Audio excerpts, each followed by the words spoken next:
So we're using direct method, so we're cooking on a plank. This is a cedar plank, but the plank is on the grill and the fish is not. The fish is on top of here.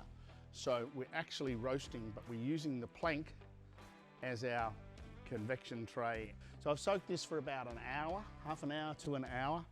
I normally put it in a tray like that, put the water in, put a thing of pickles or something like that on it to hold it so that the water covers it top and bottom all over, all that sort of stuff. So this is a Weber cedar plank. My grill's quite hot. It's now up to about 270, and I'm putting that in the middle. I've got both burners on, and I'm going to start that. See how it's slightly concave? Yeah, I'm going to start with the concave side down. And what I want to do, the next thing I'm going to hear in a little bit, once it starts to heat up, is it'll start to like crack. And you'll hear it go crack, crack, crack. So when we do that, when we hear that, we'll know that that plank's ready for me to do some more with it.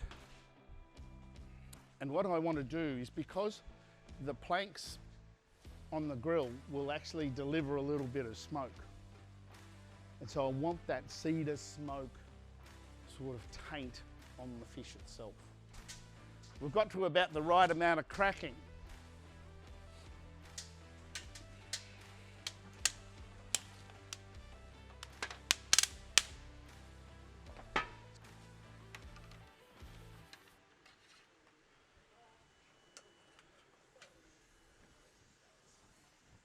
All right, we're off and running.